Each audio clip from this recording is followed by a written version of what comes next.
central banking system is inherently unstable, and wars are inevitably the result. It's just the way. I mean, all wars are banker wars, and they have been. Yeah.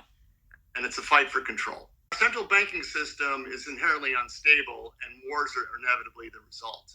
It's just the way. I mean, all wars are banker wars, and they have been. Yeah. And it's a fight for control. So you think they're going to be collapsing these small banks, sort of, or do you think that they are trying to collapse them, or do you think this is just they can't help it? It's just happening on its own organically. I mean, what do you think is going on with that? To in order to consolidate them to the few big banks.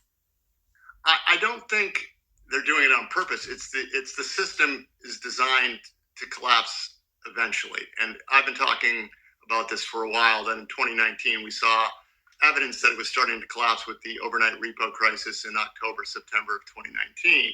Right. The Fed was able to avert crisis by printing unprecedented amounts of money, and went ballistic, and now it is rolling over, and that's a rare event. The credit system needs constant flow.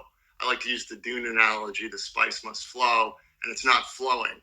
So this is an inevitable outcome of the system, and it's designed to eventually collapse. So we're at collapse point. It's beyond the Fed's control. It's beyond everyone's control. But if you know a collapse is going to happen, wouldn't it be nice to take measures to consolidate power?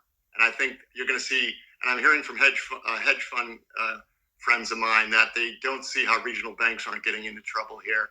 And it may not be a plan, but it'll be the outcome, and there'll be a consolidation into the systemically important six big banks, is my guess. Yeah, the too big to fail banks. So you think that they see it coming. So they're not necessarily trying to make this collapse. They just know it's going to collapse. And so now they're just trying to control that collapse and funnel Correct. it in a way that's going to work better for them in the end, or what they think is going to be the best agenda in the end, which is what?